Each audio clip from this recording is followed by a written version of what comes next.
pessoal, eu sou a professora Cláudia e nessa aula a gente vai falar um pouquinho sobre as moléculas que apresentam carbono quiral e os seus enantiômeros, como a gente descobre se é um enantiômero ou não. Vamos falar de moléculas que têm um carbono quiral ou mais, né? E vamos falar um pouquinho sobre plano da luz polarizada, o que é um polarímetro, como ele funciona. A gente vai ter aí uma visão geral sobre as misturas racêmicas, como você descobre que uma mistura é racêmica e como a gente sabe se uma substância é destrógena ou levógena. Vamos lá conferir a aula? Então, para a gente começar, vamos falar um pouquinho sobre a luz polarizada, tá? Então, as fontes de luz que a gente conhece, por exemplo, sol ou lâmpadas, elas emitem luz na forma de ondas eletromagnéticas e elas vibram em várias direções. Essa luz ela é chamada de não polarizada. Então, aqui, ó, nesse primeiro esquema, aqui no verde, a gente tem a representação, o plano de vibração de uma onda elétrica, tá? E aqui no violeta, a gente tem o plano de vibração de uma onda magnética. Então, essa onda, ela vai se propagando num determinado eixo aí, que é um raio luminoso, tá? Então, ela pode ser esquematizada assim, ó. Isso daqui indica que ela está se movendo para todos os planos. Quando essa luz, ela atravessa um polarizador, então o que esse polarizador vai fazer? Vai fazer com que ela vibre num único plano, tá? Então, um analisador, ó, o olho humano, por exemplo, vai enxergar isso aqui, ó. Ela vai estar vibrando num único plano. Então, aí, ela passa a chamar de luz polarizada. Aqui, ela não é polarizada, ela não tem um polo só, tá? Depois que ela passa no polarizador, essa luz, ela passa a ser luz polarizada. Então, aqui, a gente tem um esquema simples de um polarímetro, tá? Então, como é que funciona o polarímetro? Você vai ter uma fonte de luz, né? Que ela vai estar vibrando para todos os planos. Aí você vai ter um polarizador. O que o polarizador vai fazer? Ele vai polarizar, fazer com que essa luz, ela vibre num único plano. Então, tá aqui, ó, a luz polarizada, tá vibrando num único plano.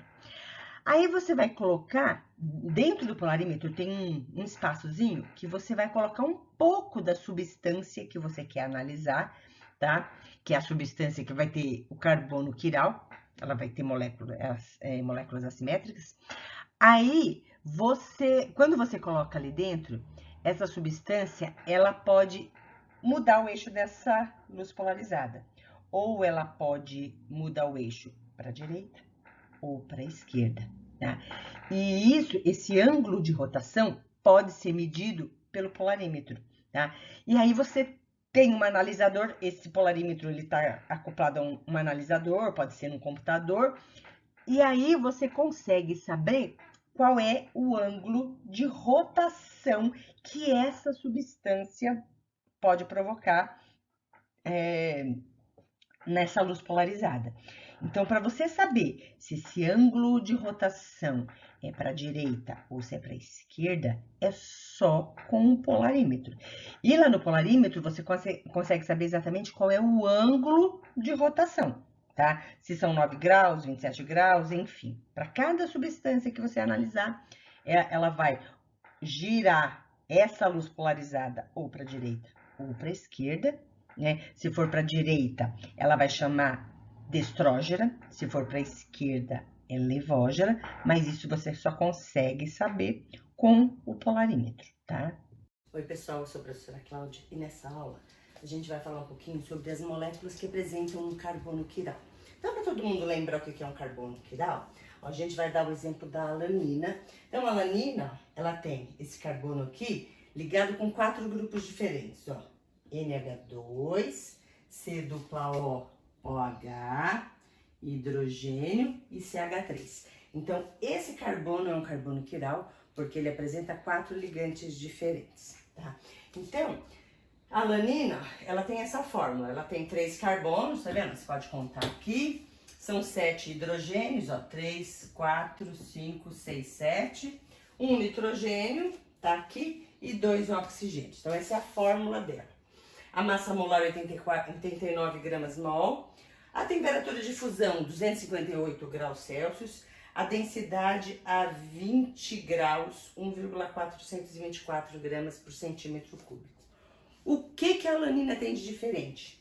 O desvio da luz polarizada. Então, como vocês viram ali na explicação anterior, o que é a luz polarizada, então tem uma das conformações da alanina que ela gira a luz para a direita, 14,5 graus. É a mais alanina. E outra que gira a mesma quantidade em graus, só que para a esquerda, é menos 14,5. Então, a gente diz que é a menos alanina, tá? Então, eu montei aqui, ó, a estrutura da alanina para você ver. Então, por que ela tem um carbono quiral? Então, olha aqui, ó. Ela tem este carbono, tá? As bolinhas pretas representam um carbono, ligado com o grupo NH2 aqui em cima, ó. Hidrogênio para cá, CH3, aqui C, dupla O, OH. E aqui, ó, eu tenho outra estrutura da alanina, tá vendo? Ela tem os mesmos ligantes neste carbono, ó, hidrogênio, C dupla OH, aqui NH2 e aqui o CH3. Mas quando a gente coloca a alanina uma de frente com a outra, você consegue perceber, imagina que aqui na frente tem um espelho. É como se essa estrutura fosse a imagem dessa, porque, ó, se você olhar, ó, hidrogênio com hidrogênio aqui na frente, ó, aqui do lado, ó, esse grupo e esse grupo, ó, é a carbonila, ó, C dupla O e o OH, tá? Ó, vou girar aqui pro OH ficar igualzinho ali, ó, tá vendo? Aqui na minha mão, onde eu tô segurando o CH3. Então, ó, hidrogênio, imagem com hidrogênio, ó, CH3 aqui para baixo, a imagem com CH3. E aqui, C dupla O, OH. Quando as imagens, uma é imagem da outra, elas são chamadas de enantiômeros, tá?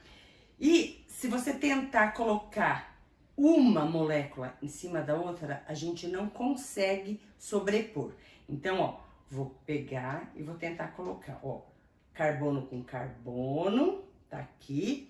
Aí, ó, olha o que aconteceu. Dessa molécula de baixo, o CH3 ficou para cá. Aqui ficou o C dupla OH. Aqui foi o contrário, ó. CH3, C dupla O, OH. Elas não se sobrepõem, tá? Você pode tentar girar o modelo do jeito que você quiser, que você não vai conseguir sobrepor as moléculas. Então, são enantiômeros. Qual é a diferença entre elas? A diferença está na polarização da luz. Quando você tem uma mistura que tem 50% de um enantiômero, 50% do outro enantiômero, a gente diz que essa mistura é uma mistura racêmica. Então, se você tem 50% ó, da mais alanina e 50% da menos alanina, você diz que é uma mistura racêmica, tá? E aí, pelo número de carbonos quirais, a gente consegue calcular o número de isômeros oticamente ativo. Então, ó, isômeros oticamente ativo. Para a gente calcular, é só fazer 2 elevado a N. O que é o N? Esse N aqui é o número de carbono quiral. Então, aqui, ó, esse sinal é para representar que é um carbono quiral. Então, essa espécie aqui, ó, a alanina, ela tem um carbono quiral. Então, ela vai ter 2 isômeros oticamente ativos, tá? Um isômero que gira o plano da luz para a direita, outro que gira o plano da luz para a esquerda. Como que a gente faz para saber quem gira para a direita ou para a esquerda? Não tem jeito se você não usar o polarímetro. É só experimentalmente que você consegue saber quem é que vai girar para um lado ou para o outro a luz. Tudo bem? Só para ficar mais fácil de visualizar aqui a alanina, eu tô filmando em close, tá? Então, imaginando que aqui você tem um espelho, ó, você tem aqui, ó, o grupo NH2, tá vendo, ó? Uma imagem do outro, aqui, ó, os hidrogênios, CH3 aqui atrás, aqui, ó, C dupla O, OH. Então, aqui é o carbono quiral, tá? Então, 1 é a imagem do outro. Por isso que eles são enantiômeros. E quando você tenta sobrepor as imagens, ó, então eu vou começar aqui, ó, carbono com carbono, hidrogênio com hidrogênio. Agora aqui, ó, C dupla O, OH de um lado dessa molécula, dessa daqui, ó, C dupla O, OH do outro, tá vendo? CH3 com CH3 coincide, mas aqui não. Porque elas são enantiômeros. Se você virar, ó, e tentar colocar, olha aqui, ó. Olha o que acontece, ó. Um NH2 vai para um lado, outro vai para o outro. Eles não se sobrepõem. Ó, o hidrogênio foi para trás, o hidrogênio aqui tá na frente, tá vendo? Então, elas não se sobrepõem porque são enantiômeros, ok?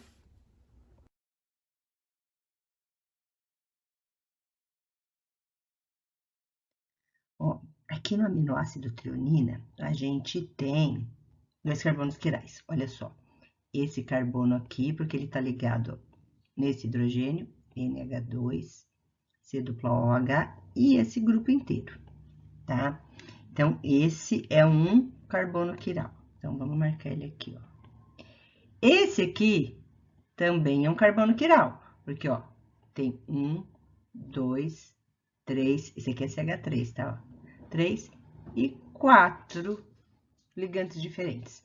Então, esses dois aqui são quirais, tá vendo? Bom, isso aqui é o espelho, tá? Então, observa que um é a imagem do outro, tá vendo? Ó, olha aqui, ó, hidroxila aqui, hidrogênio, hidroxila. Olha lá atrás, ó, NH2, NH3 para trás, ó, hidrogênio aqui para trás, hidrogênio para trás. E o grupo CH3 aqui. Então, como um é a imagem do outro, então a gente diz que essas espécies são enantiômeros, tá? Então, nós vimos que qual é a diferença que existe entre os enantiômeros? É o desvio do plano da luz.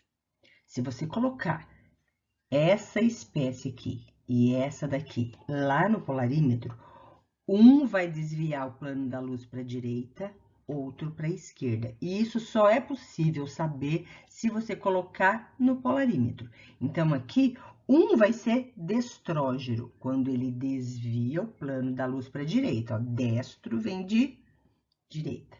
Então, os dois vão desviar o ângulo da luz na mesma quantidade, 27 graus. Só que um vai ser para a direita e o outro vai ser para a esquerda. Levógero, levo, é esquerdo, tá? Como que a gente sabe isso? Só usando o polarímetro. Não tem como você adivinhar olhando para a molécula, ok? Agora, veja aqui essa situação. Então, a gente já sabe que essa molécula tem 2 carbonos quirais, tá? Então, existe a possibilidade de você inverter aí a posição de 2 ligantes apenas, tá? Você vai pegar um carbono quiral, ó, um dos 2 carbonos quirais, e vai inverter 2 ligantes. Então, aqui, olha o que eu fiz, ó. A gente trocou o NH2 com o hidrogênio de lugar, tá vendo?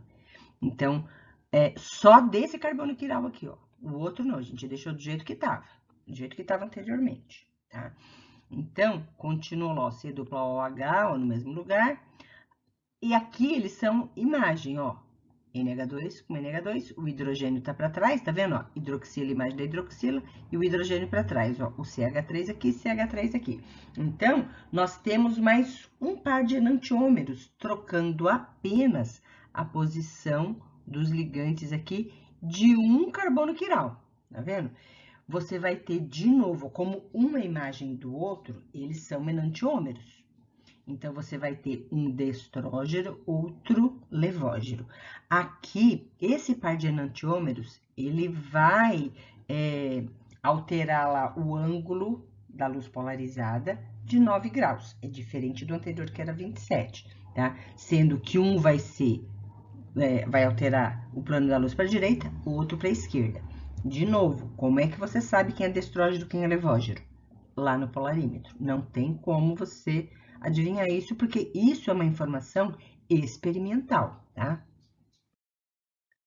Então, tem uma regrinha lá de Van 't Hoff que ajuda a gente a calcular o número de isômeros oticamente ativos, tá? Então, quando você tem lá uma molécula com vários carbonos quirais diferentes, é só você fazer a fórmula 2 elevado a n. O que é n? É o número de carbonos quirais.